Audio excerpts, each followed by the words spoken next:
You wanted the best.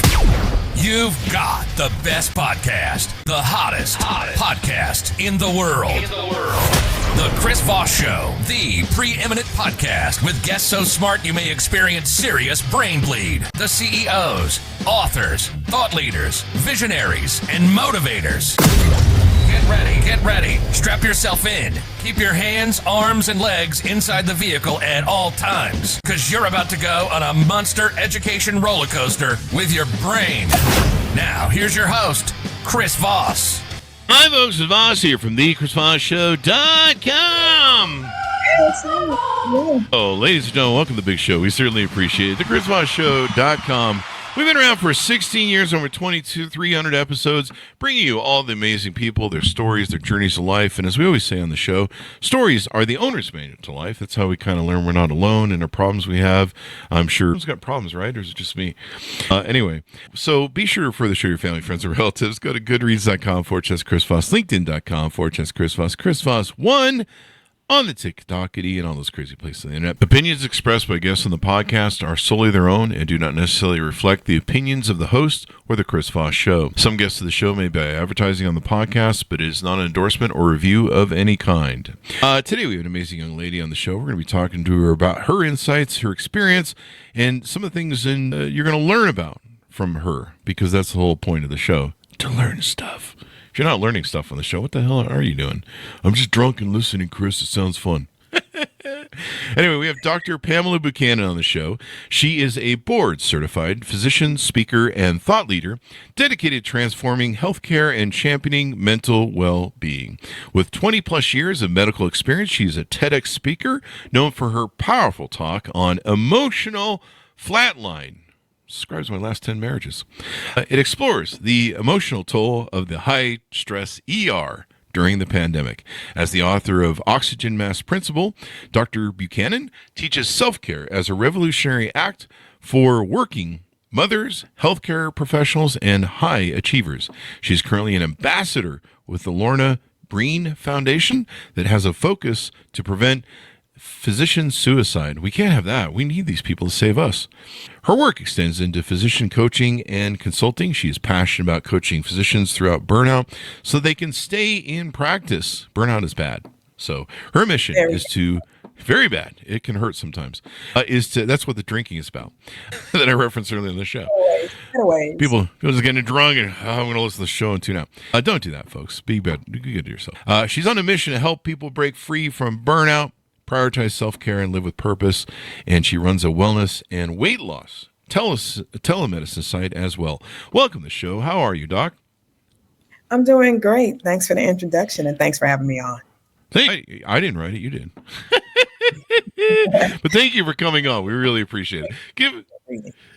Give us your.com so people can find you on the interwebs. drbstrong.com is where you can find me, and get onto the mailing list so that I can share medical health tips with you weekly. And then what's the title of the new book that's coming out? So I've been working on a new book based on the TED Talk that I did when I talked about my personal neurodivergence, my story, and, physician suicide, how I overcame burnout. And it's going to be called Blackface White Coat, the Blackface White Coat Anatomy of the Emotional Flatline. And that should be out within the next 6 weeks. Should be available on Amazon, wherever fine books are sold, I guess.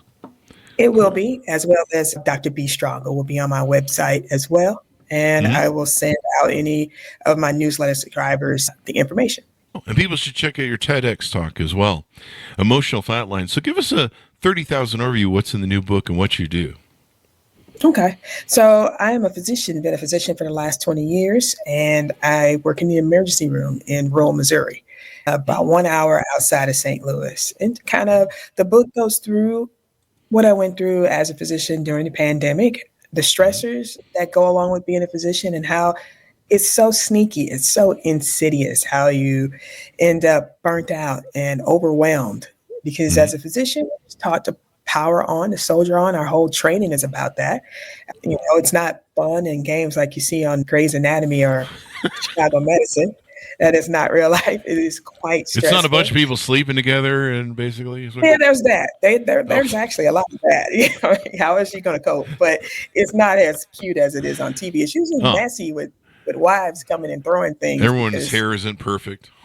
Maybe. No, not perfect. It's very messy. Yeah. So, why are you covered in blood? Let me tell you a story. That's usually what I say to the cops when they show up at the house. So it's kind of would you say it's kind of a memoir of what happened during COVID? Because, I mean, it was a real crisis time for everybody, but especially our doctors and nurses, because they were the medical people holding us together and, having to make the hardest decisions in the world. And you couldn't hold hands with the person as they were passing away. Sometimes you couldn't be in the room with them. And I mean, it probably had to take more of an emotional toll on you guys than it ever had taken before in that scenario. More than you know, and I don't have words for it. And many of us just didn't deal with it, but I felt like I had to deal with it. I was just powering on and working a lot, but one of our colleagues at ER committed suicide during that time. So it made me take a hard look. Am I okay? Let me make sure. And I found at that time that getting mental health care actually is super duper complex. I guess that's by nature for the insurance companies, but it's very difficult to get help. And so it gave me a better understanding. And I feel like I'm a better doctor because I understand what a patient goes through to get mentally healthy. And now you help other doctors help themselves. Do you have any stats off the top of your head on how big a doctor, healthcare provider suicide is by chance? Oh, yeah. One physician dies per day from suicide. Wow. And that's about a whole medical school class wiped out every year. And I didn't even know that until I was dealing with my own depression. I did not know. It's not much talked about. I don't hear it on the news. It seems like it should be. But I thought maybe the public would be afraid. But it's something we need to address. And then on top of that, 68% of doctors are burned out. And that's one of the most recent studies. And after the pandemic, 41% of healthcare workers left the field. So my thought process is that this is not sustainable. We can't all quit. And I don't think people who are doing such a great service to humanity, such as saving lives, should be miserable doing it. Oh, yeah. I mean, we need to keep these folks around. We've had a lot of doctors and healthcare providers on the show. And one thing we've talked about is, like you said, we had a lot of people leave over COVID, the business. There's a lot of people who are leaving over, trying to get insurance payouts and lawsuits and all this sort of riffraff that goes around this sort of thing. But they also talked about, generationally, a lot of younger kids, they're more interested in becoming TikTok influencers and Instagram influencers than they are being doctors. And even just the glut of the population, you have the boomers that are retiring, you have much smaller generations coming in to fill the void. And, there's not enough support out there. And some of the doctors that have come on my show have said, we're in for a real crisis, especially in smaller areas like the one you're in, where there's not going to be enough rural hospitals, not enough rural doctors, when I think there's already a severe shortages as it is. So we have some real problems coming down the pike. We do. And they're problems we can't afford to ignore anymore.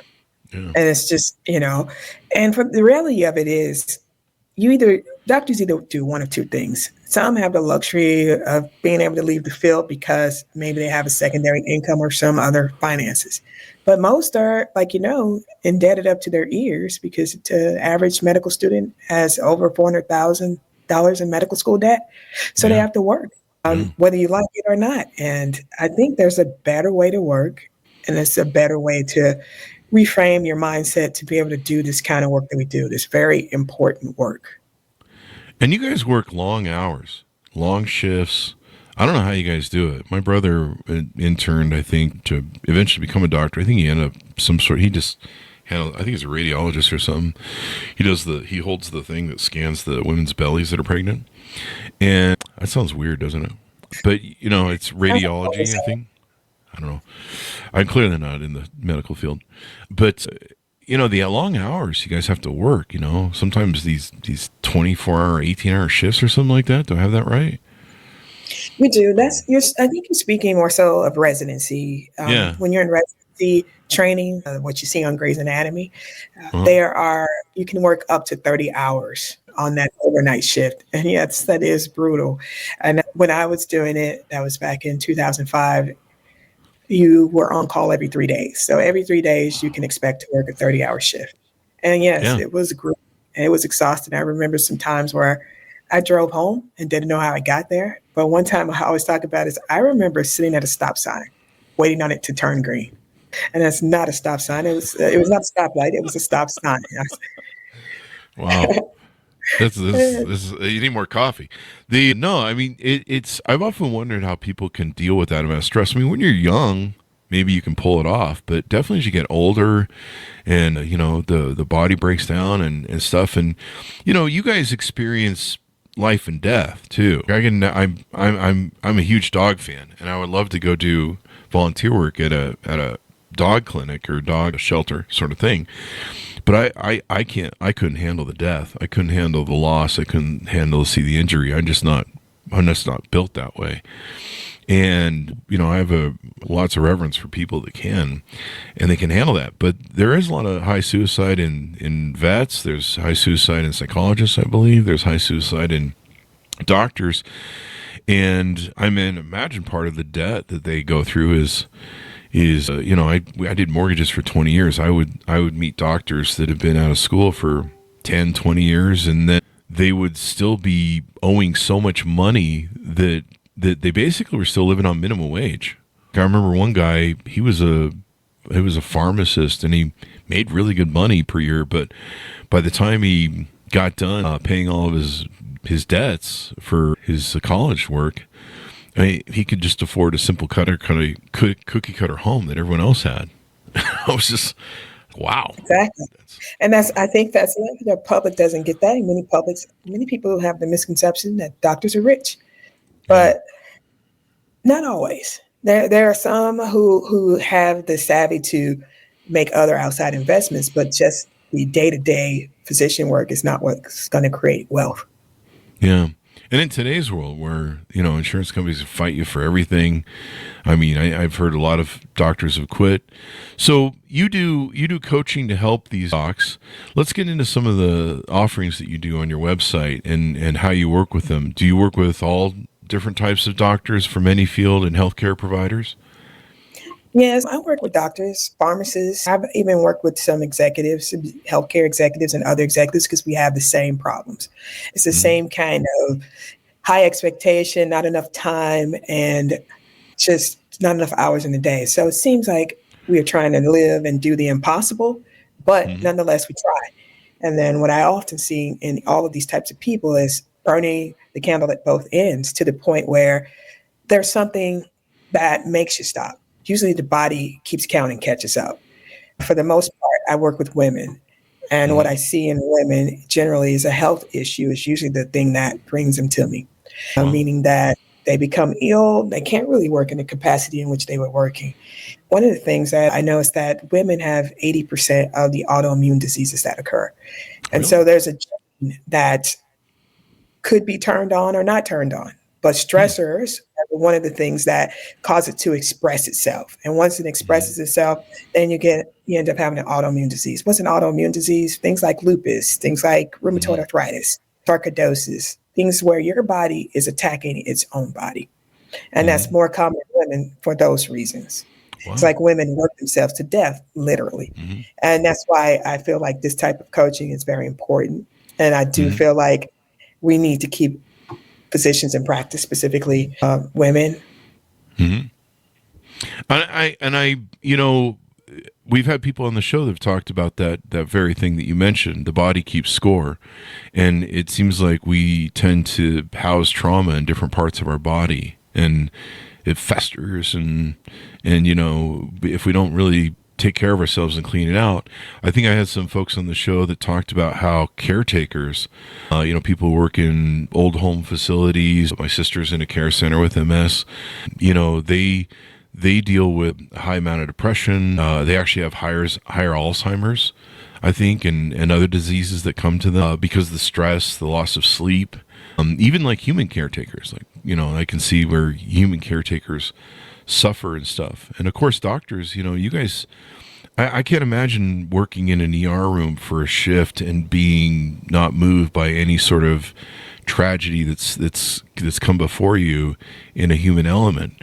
And I mean, I can't imagine that, that doesn't take some sort of toll, whether it's conscious or subconscious.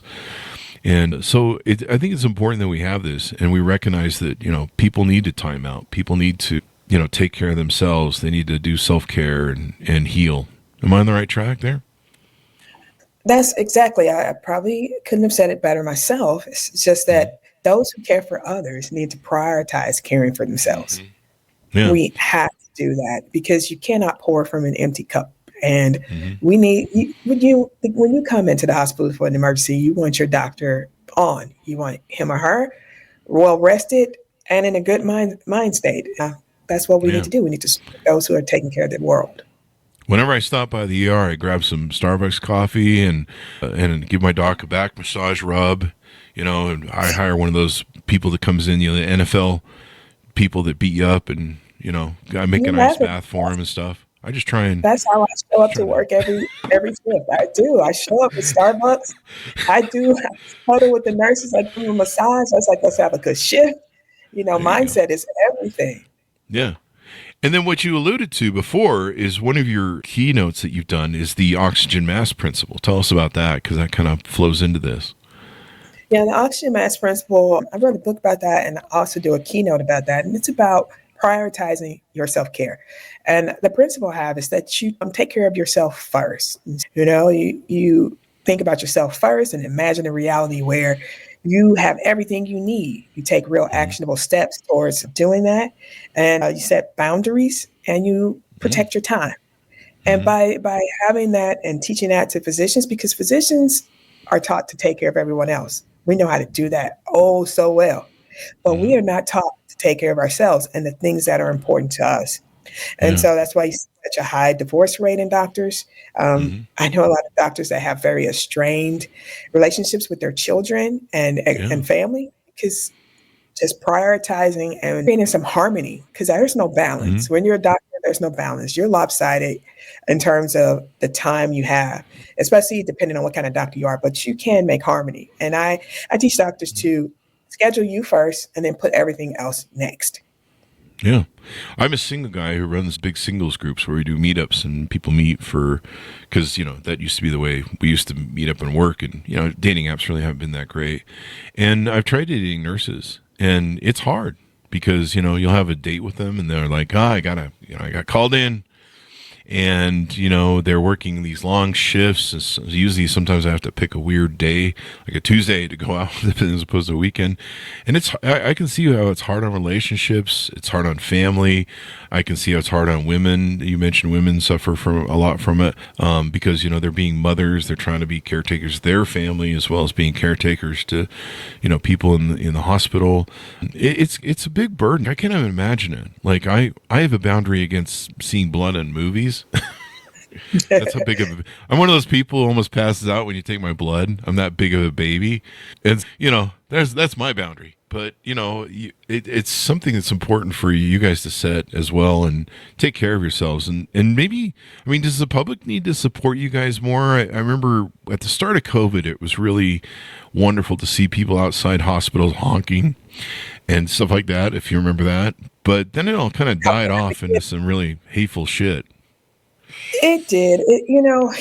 So that's probably part of the anatomy, what I call the anatomy of the burnout of some healthcare professionals, because yes, that was that sharp swing. Like, we love you and we hate you now, because you're perpetuating the whatever you think about COVID. People became stressed, and then they needed a source to thwart the anger towards. And so it was the healthcare system for a while. And I noticed firsthand people coming into the ER just mean, saying the most heinous and awful things. And you're thinking, man, I am, giving it all I got here. I've not seen my family in an extended period of time. So it felt like a slap in the face. And I think that was part of what led some people to leave. They're like, I wished my life, because you really did. We really wished our lives. You guys did. The beginning, when we didn't know.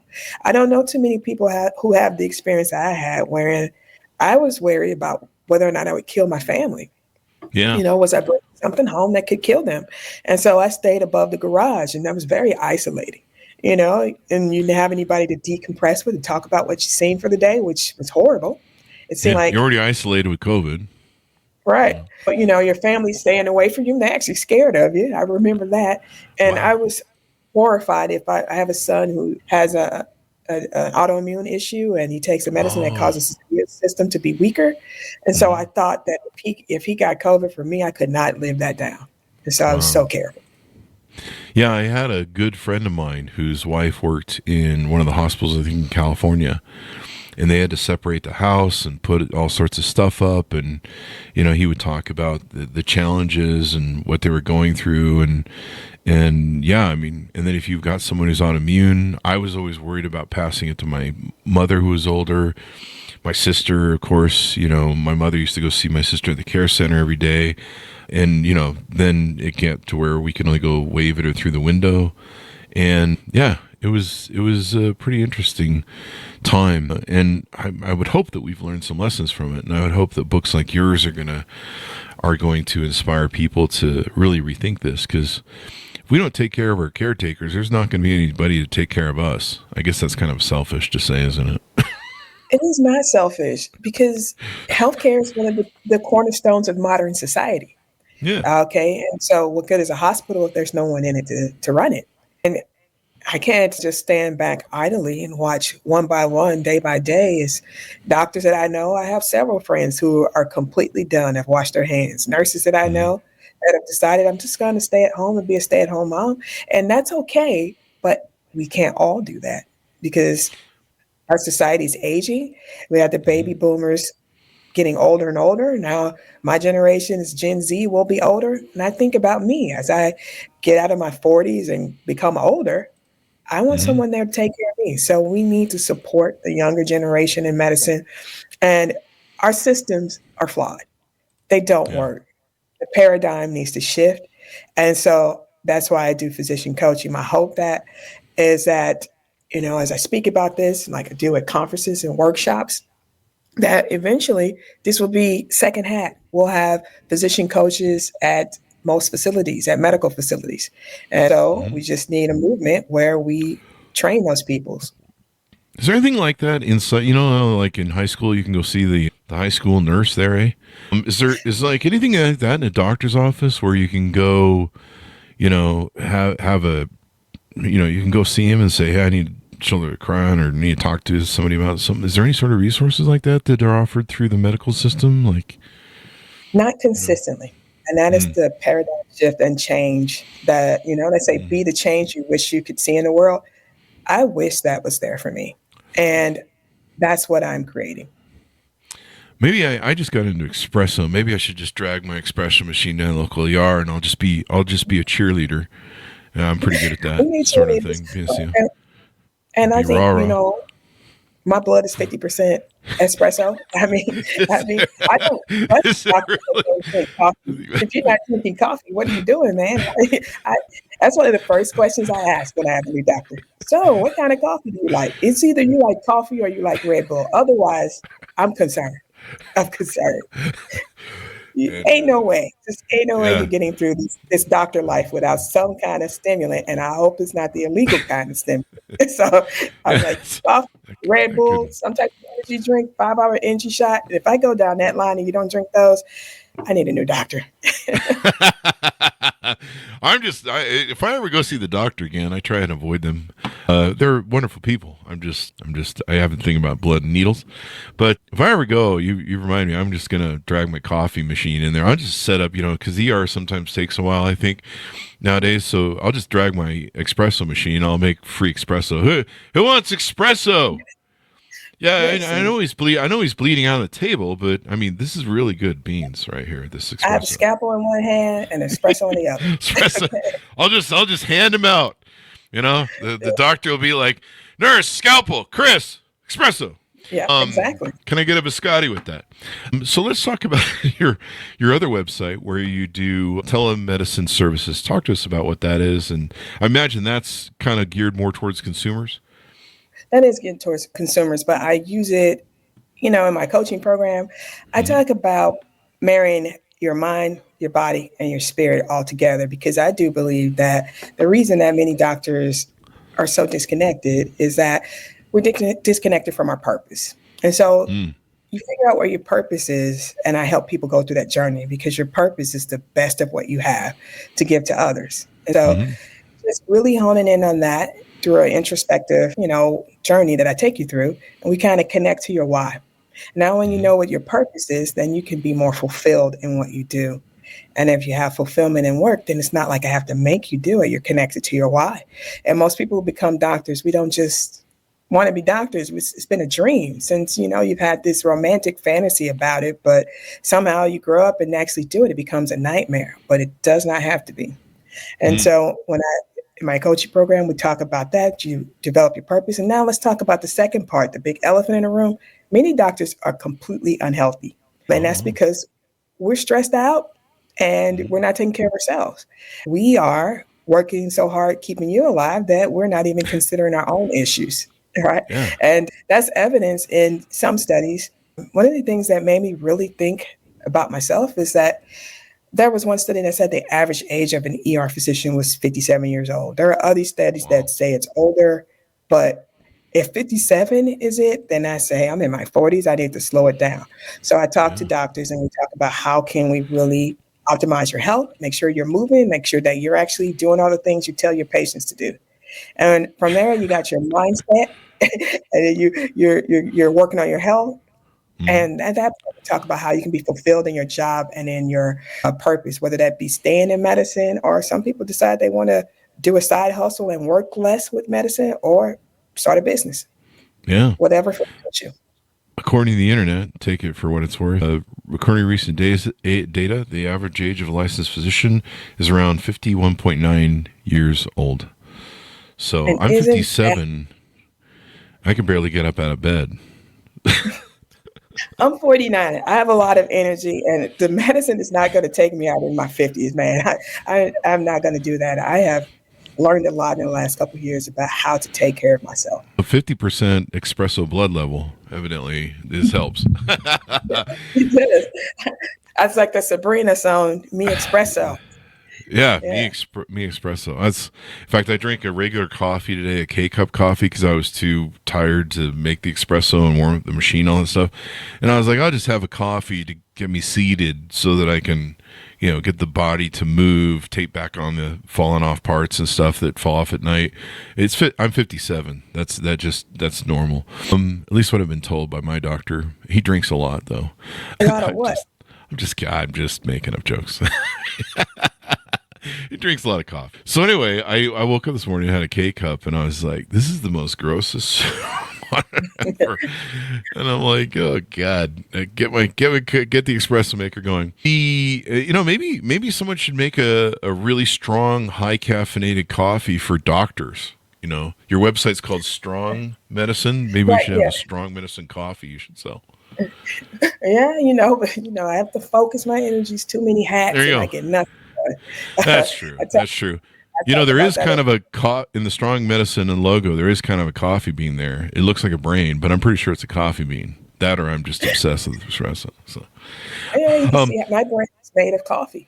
So, and the Strong Medicine website, that's weight loss coaching and the ability to prescribe the GLP-1 medications to help with weight loss, because obesity is the root cause of so many chronic diseases, and taking care of obesity decreases hypertension, diabetes, arthritis, just to name a few. That's true. I mean, I have enemies that say that because I'm fat, I'm a chronic disease, but that's another story. So you on the website, you prescribe Ozempic and some of those different things that people are using now to lose weight. Yeah, those, if your insurance will cover them. And also there's the option to buy the compounded version if your insurance will not cover it. So do you have to self-administer the compounded version? Is that where you go home and... You have to self-administer any type of version. They are all injections, and you have to give them to yourself. Oh, boy. I hate needles. I get testosterone supplement, but they shoot me up for that. But that's about all I can handle. They do it for you. I mean, there are options to do it for you, but it's not hard. I pay extra for that. Okay.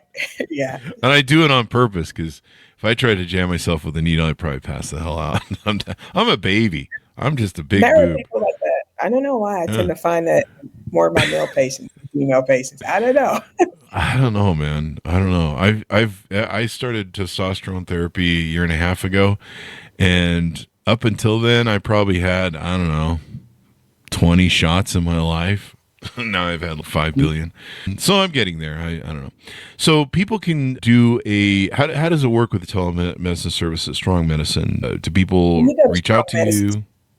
It's pretty self-explanatory. Okay. There's a sign-up sheet on there, and then that goes to the assistant and alerts him to sign the patients up. We do a video visit, and your medicine's prescribed. If you don't have any contraindications, there are people who should not take that medicine. Oh, really? Wow. So you make sure that they're all in the right place for all that stuff and help them. I noticed that you have some nutrition tips here on the website. Nutrition's probably important too in losing weight. That's the key that people forget. They think that I'm going to take a shot and do whatever I want. Yeah, go to McDonald's again. One thing about these medications is you won't feel like eating those things, but if you're not eating the right things, if you're not getting enough protein, you'll find that you will lose weight that you don't want to lose. You'll lose muscle mass, and then you'll have a lot of cellulite, and you want to enjoy the look that you have. That's the thing that we see in the news. It's called Ozempic butt, and you don't want that. You want to definitely work out regularly, build your muscle, get enough protein so that you look svelte and you have good cosmetic appearance when you lose this weight. Yeah, that'll get the chicks. I have something, I think there's a medical technical term to it. It's called fat ass. Fat butt. Okay. All right. I get it. So people can reach out to you there. They can book a consultation, all that good stuff. They can reach out to you on your website. Give everyone a final pitch out on everything they do, how they can get in contact with you, et cetera, et cetera. All right. For any physicians and executives who need coaching and are burnt out, I'm starting a cohort that begins in March, and I'll be giving information on my website about the webinar. And you can reach out to me at drbstrong.com. That's drbstrong.com. Also, text strong to 55444, where I can send you tips, like 5 tips about not burning out. So 5 tips to combat burning out. I can send that to you when you text 5544. Text strong to 55444. Because we need our medical doctors. I'm getting old, and like I said, the body parts are falling off. So I'm going to need somebody eventually. That or I'm going to move to, I don't know, Zimbabwe. I don't know. I don't have a joke for this, so I'm just going to run with Zimbabwe. I don't know why Zimbabwe. It just seems like a nice place to go. Do they have free healthcare there? I think that's what I'm trying to imply. That's probably where you should go as you get older. The place with free healthcare. Canada or Mexico. I've often thought that. I'm like, I don't know. I wonder if it's going to get so bad here with the healthcare system that I'm going to have to be, one of those. My, in the 70s, my grandmother used to always go to Mexico for all her medications because they were cheaper there, like antibiotics and. That's still the case. It's still the case. A lot of people do that. They go to Mexico to get their medicines. But now a concern would be if certain medicines you get, you wonder if they're safe or if they're laced with something that you don't want in your medicine. That's true. Thank you very much for coming to the show. We really appreciate it. Thank you. Thanks, Doc. And thanks to our audience for tuning in. Go to goodreads.com/Chris Voss, LinkedIn.com/Chris Voss, Chris Voss, one, the TikTokity, and all those crazy places on the internet. Be good to each other. Stay safe. We'll see you next time.